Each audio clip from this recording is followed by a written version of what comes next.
Hello and welcome to a very special How I Paint Things. Now what I've got whizzing around in front of me today is one of the Desert Reavers from Reptilian Overlords. And you've seen their stuff on the channel a few times now because I really like what they do. This fella, he is a print from the new and updated Desert Reavers set, which I will make sure to link in the description. And I wanted to do something which I have covered before, which is, well, Tallarn style miniatures, but with a bit of a twist, going back some to a closer to original look. Now you may notice as well throughout that the camera is a little bit different than usual, and that's because what I was previously recording on died. It just would not boot up at all anymore, so things have been a little hectic as I've been trying to get this camera, this phone actually, into position and figure out how to get the most out of it. So today's video is a bit more of a camera test than a sort of out and out how I paint things, but I like the result that I got anyway. So recording it, well, it seemed like a good idea to do an intro outro and let you folks see it too. So as always, all of the paints for this one will be listed in the description below. Let's get started. So first of all, let's get a quick look at the miniature itself. Now this fella he is from Reptilian Overlords, and I've actually done one of these guys on the channel before, a few years ago now. However, the STLs were recently updated to match the rest of the Master Regiment template, so they will fit in with the other parts, legs and things and what have you. Now I've used bits exclusively from the Desert Reavers collection, but they've been redesigned so that they will mix and match very easily. I particularly like the tank on the back of the thing there, so the whole breathing apparatus looks like it makes a bit more sense. It's pretty cool. So I've started by giving him a primer spray of Brain Matter Beige. You could also use Wraithbone or something similar. I want to start from something nice and light because it's going to make it easy to put most of these other colors on over top. Desert Yellow or something would probably also work, and I have, like I mentioned, done one before, so I'll link to the older video in the description too if you want to stick to Citadel products and maybe give it a more traditional, let's say, beige deserty kind of appearance. Now for his base coats, we're going to start with the areas where we are most likely to make a mess. And as with most fellas, this is going to be his skin. So what I have here, this is Ruddy Umber. This is the Fanatic paint, which is the closest to Old Tanned Flesh, if you remember that one. As you'll see, it goes on very smoothly. But I am going to come back and give this a second coat once this one's dry, because I like to make sure that they are nice and smooth. Now not all of these guys are going to have visible eyes or faces, but because we're doing this now, I can just blorp that in there. And I'm not too worried if I hit the rest of the face or the turban, because we've got the opportunity to tidy that later. So our next color we're going to apply is Patagon Pine. Now this one's quite a light, sort of desaturated green. I am thinking back specifically to some of the original stuff when the Tallarn first came out from Games Workshop. They had a little bit more color on them than you generally tend to see folks painting them with. In particular, they had green trousers and little green patches of camo on their uniforms as well. So for this fella, I'm going to sort of harken back to that with these light green trousers. You'll see this covers very well as well. Green might be an odd choice if you're thinking specifically Desert Reavers, but remember that there's green things in the desert too, so don't restrict yourself entirely to just beiges and yellows. Ordinarily, I would paint in all of his clothes before painting in his armor.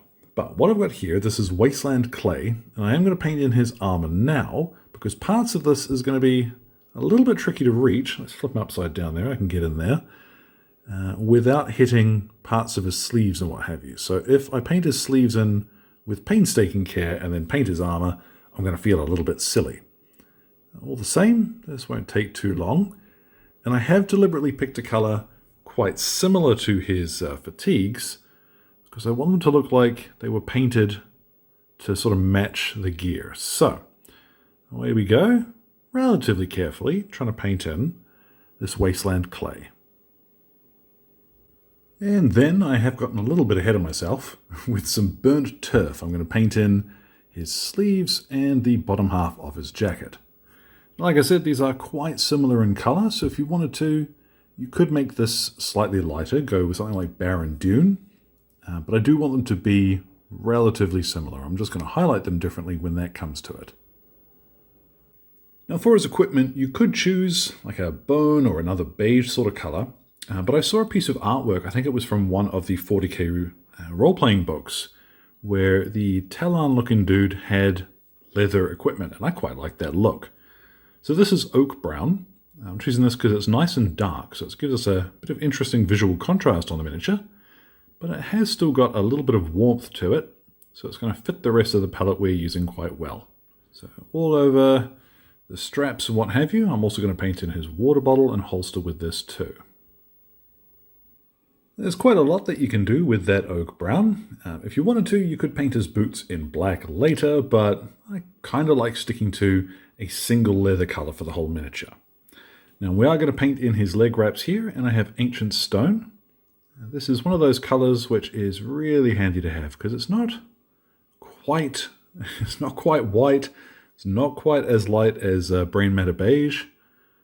It will add a little bit to our uniform here. Now, for the metallic parts, what I have is gunmetal. If you wanted a slightly lighter finish, you could very easily swap this out for plate mail metal. Now, as weapon here, I am going to paint this a little more inspired by the recent Cadian release, where more of it is kind of plastic and painted furniture than metal. But as well, I'm also going to use this to paint in, probably with a little more care than I have so far, the tank on the back of his pack here.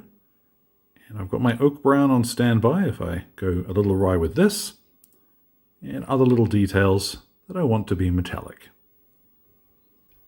I've got here now matte black, and what I'm going to use this for is just a few details that I want to be, funnily enough, black.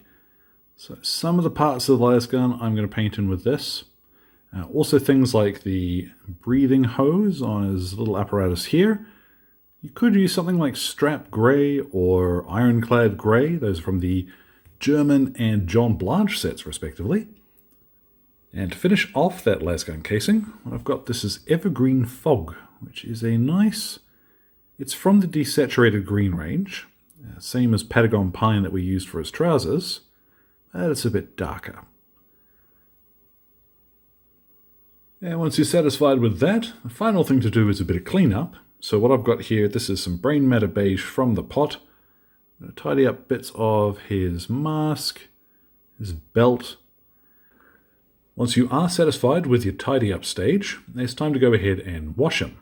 Now what I've mixed up is actually equal parts strong tone, soft tone, and it's also the same again in speed paint medium, because I want this to be dark, like I want a dark brown, but I don't want it to be quite as harsh as strong tone can be by itself, which is what the speed paint medium is for.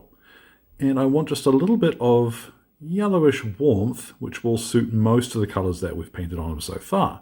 And that's what the soft tone is for.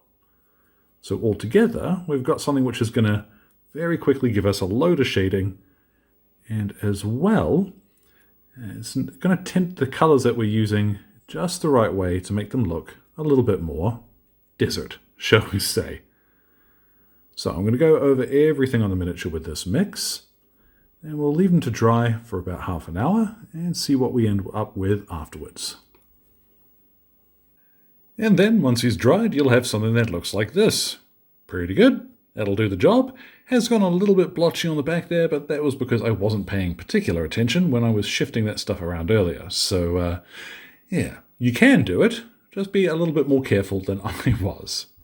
Now, this step is purely optional. What I'm going to do is go back to the base coats for his clothing and just go over some of the larger areas with a little bit of this to help accentuate some of the shading.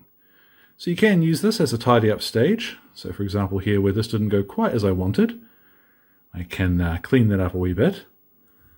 But for the most part, all I'm doing is just helping to introduce a little bit more of that three-dimensional effect we've got going. Like I said, you can skip this part and essentially go straight to your highlighting. But I like to do this, and since I am mostly painting for myself today, I'm going to do it. Now, I think that shows up most prominently on the turban, but on the yellow and the green as well, that's pretty cool. What I am going to do though is grab myself here, this is Barren Dune, and I do want to do some final highlights on his clothing.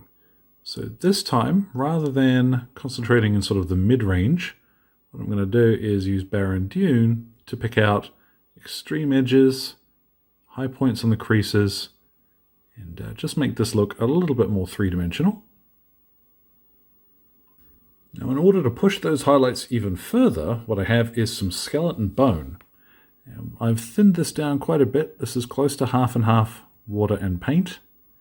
But this is where I want quite a bit of control, and as well, I want it to be quite prominent once it dries. So little bits of this, really at the edges and corners of things.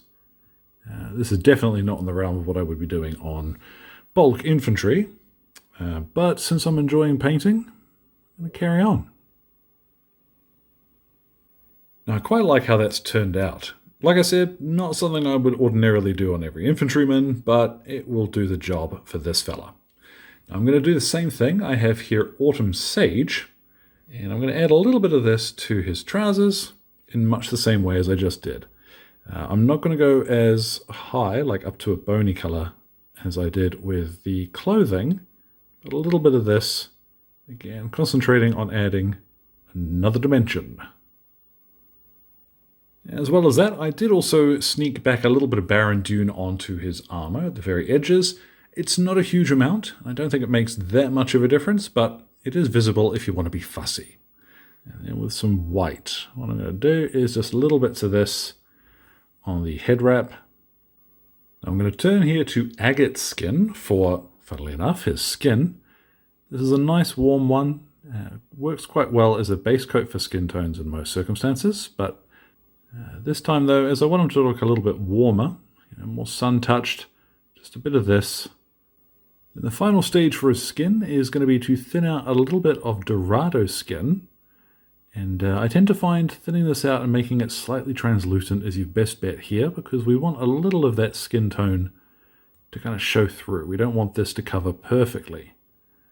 So just on the back of his knuckles, and a little bit of it along the back of his arm there to give that a bit of presence. Now for the middle stage on his leather, I am going to use Tree Ancient. Now, we're not going to go straight back to Oak Brown to begin this, because we'll be here all day if we do. And this will give us nice variation in color and tone as well. So particularly on these pouches, just bopping along quickly. Don't worry too much if you do hit some of the shaded areas, but concentrate, of course, on the bits where you want a little bit more shape. Then for our final highlight here, what I have is Fur Brown, and I'm going to be quite sparing with this, because it is quite light and quite warm. So if you're not careful with it, you're going to end up with your fella looking like he's got a human skin backpack, which is a little creepier than I tend to like, even for my 40k stuff. Now the last of the highlights I'm going to do is going to be for the metallic parts. So I'm using here plate mail metal, and I'm going to pop a little bit of this on, first of all, the actual metal bits.